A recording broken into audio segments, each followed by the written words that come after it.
अस्सलामुअलैकुम, hi and hello, welcome to the N sports pulse. कैसे हैं आप सब जनाब? नया साल कैसा जा रहा है और सर्दी ये जो नए साल में पड़ रही है इसे कितना एंजॉय कर रहे हैं?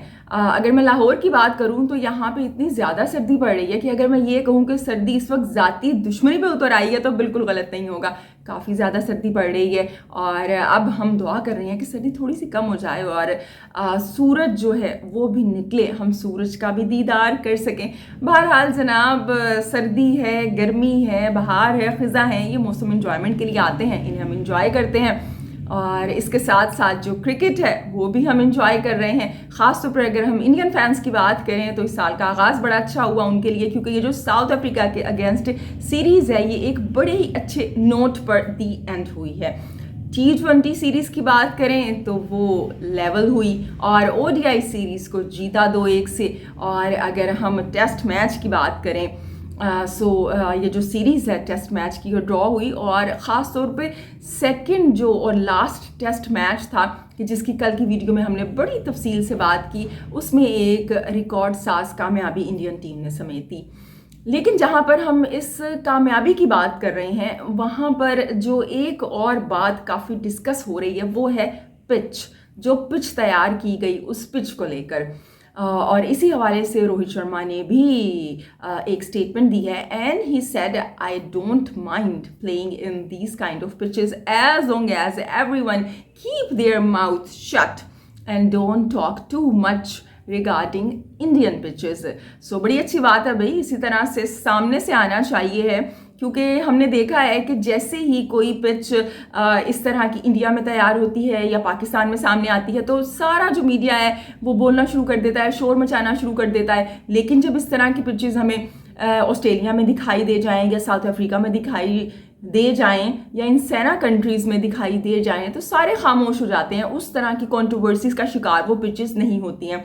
सो बड़ी अच्छी बात है कि इस टॉपिक पर अब जो एशियन कंट्रीज़ हैं उनको भी बोलना चाहिए है और हम ये जो रोहित शर्मा ने स्टेटमेंट दी है इसे काफ़ी अप्रिशिएट करते हैं भाई। और अब जब हम रुख करते हैं पाकिस्तान का तो इंडियन टीम ने तो अपने फैंस को खुशी दे दी है, लेकिन पाकिस्तानी फैंस जो हैं वो अभी तक इंतज़ार कर रहे हैं कि उनकी टीम ये जो 28 साल वाला हुडू है, ये जो जिंक्स है, इसको आखिर कब तोड़ेगी। और जनाब, जब हम पाकिस्तानी टीम की बात कर रहे हैं तो सिडनी में अगेन पाकिस्तानी फैंस के साथ वही हुआ जो कि काफ़ी अरसे से हमारे साथ होता आ रहा है कि जो हम उम्मीदें टीम के साथ लगाते हैं, यानी हमारी टीम एक ऐसे पॉइंट पे हमें लेके आती है कि एक्सपेक्टेशंस डेवलप हो जाती हैं कि अब हम बस जीत के बिल्कुल करीब हैं और फिर वो धड़ाम से वो जो उम्मीदों का बुत है वो गिर जाता है, वो रेज़ा रेज़ा हो जाता है। आज फिर ऐसा ही हुआ। इससे पहले जो MCG था वहाँ पर भी ऐसा हुआ था और अब जनाब जब एक दफ़ा ऐसा लगा कि एक दफ़ा हम फिर जीत के बड़े करीब हैं तो हमारी टीम ने हमारी उम्मीदों पर पानी फेर दिया। थोड़ा सा तफसील से ज़रा अगर हम आज के दिन की बात करें ऑस्ट्रेलिया ने दिन का आगाज़ किया, अच्छी बैटिंग की। आपको पता है कि ऑस्ट्रेलिया की टीम, हालांकि अगर हम पिच की बात करें पिच वियर्ड बिहेव कर रही है, बॉल एकदम से टर्न भी कर रहा है और एकदम से ऊपर आ जाता है फिर नीचे भी आ रहा है। बैटर्स के लिए इतनी आसान नहीं है, लेकिन ऑस्ट्रेलियन बल्लेबाजों ने अच्छा आगाज़ किया और ख़ासतौर पर जब मिचेल मार्श और एलेक्स कैरी बैटिंग कर रहे थे तो ऐसा लग रहा था कि भाई ये जो पाकिस्तान है ना अगेन मुश्किल में आने वाला है। अगेन जो है वो ऑस्ट्रेलिया पाकिस्तान के लिए कोई बड़ा टारगेट सेट कर देगी, कोई बड़ी लीड हासिल कर लेगी।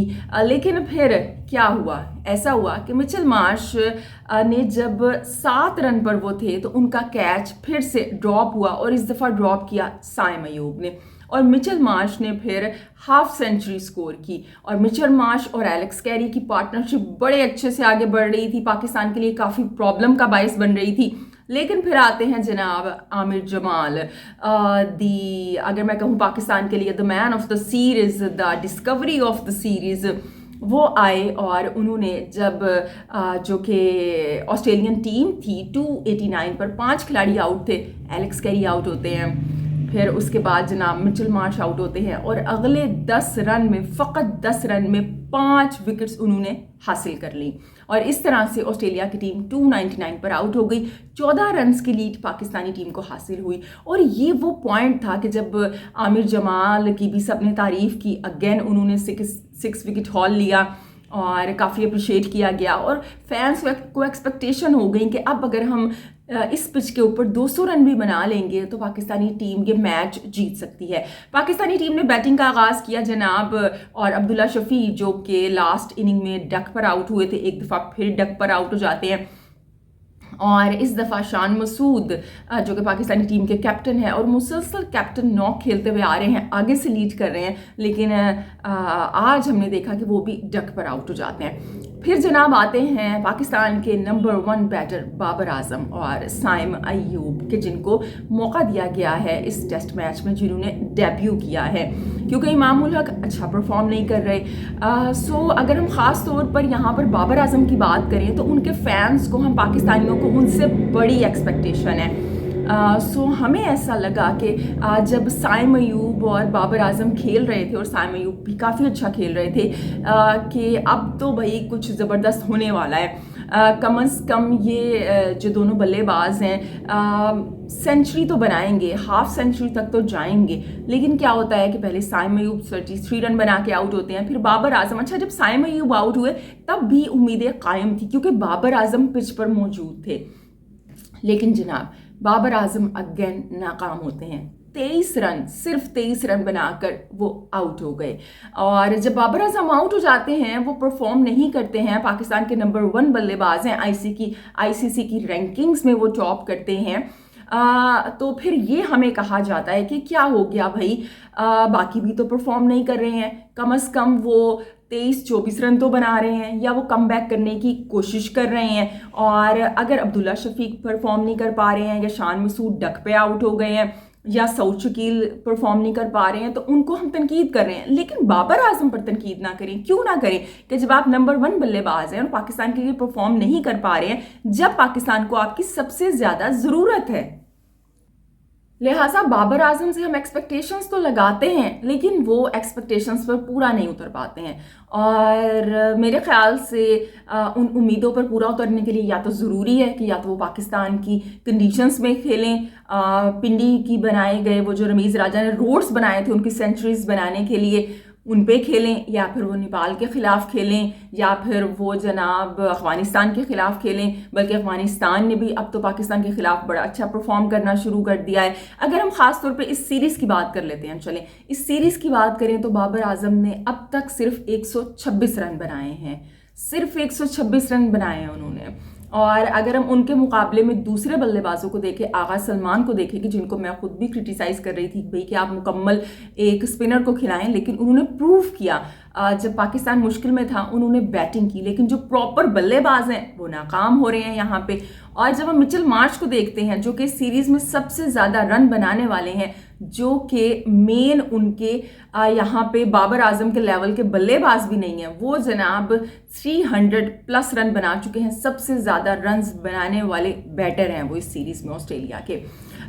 सो कब तक हम एक दूसरे को हम अपने आप को फेक होप्स देते रहेंगे, बाबर आजम से उम्मीदें लगा के रखेंगे और आई डोंट नो वो उम्मीदें कब पूरी होंगी। बहरहाल जनाब बाबर आजम भी आउट हो जाते हैं। और वैसे तो मैंने ये सुना था कि जब आप टेस्ट मैच खेल रहे हों तो उसमें एक सेशन काफ़ी होता है मैच का पांसा पलटने के लिए, लेकिन जनाब पाकिस्तानी टीम है, अनप्रेडिक्टेबल का जो ताज है हम बड़े खुशी से अपने सरों पे सजाते हैं। सो पाकिस्तानी टीम के लिए एक सेशन की ज़रूरत नहीं पड़ी, एक ओवर, फ़कत एक ओवर काफ़ी था।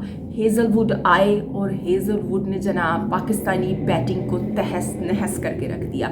एक ओवर में 3 खिलाड़ी उन्होंने आउट किए, मेरे ख्याल से 9 रन देकर 5 खिलाड़ी उन्होंने आउट किए, और वो जो आमिर जमाल ने ऑस्ट्रेलियन टीम को नुकसान पहुंचाया था उसका बदला उन्होंने ले लिया। और जनाब फिर हम देखते हैं कि साजिद खान को भेजा गया नाइट वॉचमैन के तौर पर, लेकिन वो भी डक पे आउट हो गए। आगा सलमान के जिनसे काफ़ी एक्सपेक्टेशन थी वो डक पे आउट हो जाते हैं। और इस वक्त 68 पर 7 खिलाड़ी आउट हैं आज के दिन में, और अब सिर्फ 3 विकेटें बची हैं। और जनाब इस वक्त क्रीज पर मोहम्मद रिजवान और उनके साथ हैं लास्ट मैच के हीरो कि जिन्होंने 88 रन्स की नॉक खेली थी, आमिर जमाल। सो अब देखते हैं कि आमिर जमाल और रिजवान कुछ कर पाते हैं या नहीं कर पाते हैं, लेकिन जिस तरह की विकेट है ऑस्ट्रेलिया की कोशिश होगी कि जल्द अज जल्द जो पाकिस्तानी टीम है उसे आउट करे, क्योंकि 88 रन्स की लीड पाकिस्तान को हासिल है। और मेरे ख्याल से इन कंडीशंस में अगर पाकिस्तान 170 की लीड भी हासिल कर लेता है तो वो पाकिस्तान की कंडीशन को काफ़ी मजबूत बना देगी। लेकिन जनाब, ये मज़ीद 100 रन बनाएगा कौन, सोचना तो ये है। यहाँ पे तो हमें ये भी नहीं पता कि जो कल आने वाला दिन होगा उसमें क्या होगा, लेकिन बहरहाल हमेशा से हम जनाब दुआएं करते हैं। सो अब भी दुआ करेंगे कि इस दफ़ा भी कोई मैजिकल इनिंग आ जाए आमिर जमाल की जानिब से, आमिर जमाल कमाल कर दें फिर से कि जिस तरह उन्होंने लास्ट मैच में किया था, not the last match, sorry, last inning में किया था, इसी मैच की फर्स्ट इनिंग में किया था। सो जो फर्स्ट इनिंग में उन्होंने 88 रन बनाए थे, वो अब भी कुछ इस तरह की हाफ सेंचुरी बना दें या उस तरह की इनिंग खेलें, एक निडर और ज़बरदस्त इनिंग खेलें कि जिसकी पाकिस्तान को ज़रूरत है। और मोहम्मद रिजवान कि जिन्होंने फर्स्ट इनिंग में बड़ा अच्छा परफॉर्म किया था, एक गट्सी इनिंग खेली थी कि जिसको पाकिस्तान की ज़रूरत थी, वो फिर से कुछ पाकिस्तान के लिए कर सकें और हम कम अज़ कम 150 रन की लीड तो हासिल कर सकें। सो जी 2010 के बाद पहली दफ़ा ऐसा हुआ है कि पाकिस्तान ने लीड हासिल की, लेकिन वो जो खुशी थी वो देर पा साबित नहीं हुई, क्योंकि जो पाकिस्तानी बल्लेबाज हैं वो ढेर हो गए।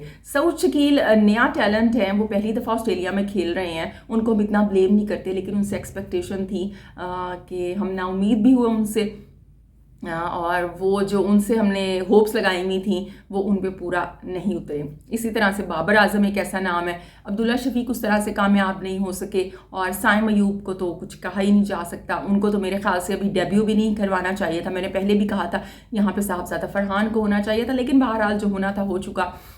जब तक इसी तरह की जो पर्चियाँ हैं आप खिलाते रहेंगे यही होता रहेगा, जब तक पर्ची सिस्टम पाकिस्तान में ख़त्म नहीं होगा यही होता रहेगा। अभी भी पर्चियाँ टीम के साथ ट्रैवल कर रही हैं, उनको पहले खिलाया जाता है और जो डिज़र्व करते हैं उनको पीछे रखा जाता है। आप देखिए, अगर हम आमिर जमाल की बात करें, ये वही आमिर जमाल हैं कि जिनको श्रीलंका के टूर पर सिलेक्ट तो किया गया लेकिन खिलाया नहीं गया। ये वही आमिर जमाल हैं कि जिन्हें एशिया कप में ड्रॉप कर दिया गया और इनको नहीं खिलाया गया। और पिक किसे किया गया? फ़हीम अशरफ को, क्योंकि उनके पास PMLN का बहुत बड़ा रेफरेंस है। सो वो जनाब के आते हैं टीम के अंदर और कि जिनके लिए ख़ास तौर पर स्लॉट क्रिएट की जाती है। इंज़मामुल हक से जब पूछा गया था कि भाई क्यों शामिल किया गया इन्हें वर्ल्ड कप में, तो ये कहा गया था कि जी ऑलराउंडर, फास्ट बॉलिंग ऑलराउंडर के तौर पर शामिल किया गया है। अभी भी उन्हें टीम में शामिल किया गया है, और वो जब आप एक पर्ची को शामिल करेंगे वो सारी दुनिया को बताएगी कि उसकी क्या हैसियत है, और अभी भी यही हुआ, he is a total failure.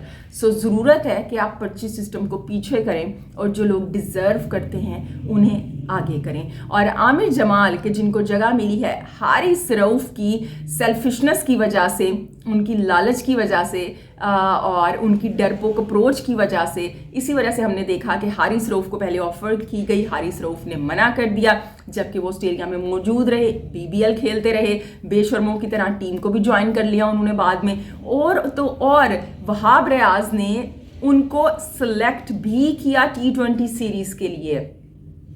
ये हमारा लेवल है, कोई अकाउंटेबिलिटी नहीं है। अगर किसी के पास पावर है, यकीन जानिए अगर आपके पास पावर है और पैसा है तो पाकिस्तान में कोई कानून आप पे लागू नहीं होता है, और यही हमारे क्रिकेट सिस्टम के अंदर भी है। लेकिन आप ये देखिएगा और ये बात आप मेरी नोट कर लें कि यही आमिर जमाल T20 के अंदर से भी हारिस रऊफ़ का पत्ता जल्दी साफ करने वाले हैं और हारिस रऊफ़ के लिए बड़ी थ्रेट बनने वाले हैं। मीर हमज़ा ने भी बड़ी अच्छी बॉलिंग की है, काफ़ी इकनॉमिकल साबित हुए हैं।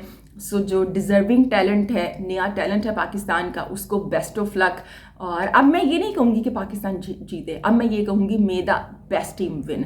सो जी अब आपसे होगी कल मुलाकात, कल के खेल के बाद। अपना ढेर सारा ख्याल रखिएगा, हंसते मुस्कुराते रहिएगा, क्योंकि आप मुस्कुराते हुए बहुत अच्छे लगते हैं। अल्लाह निगहबान।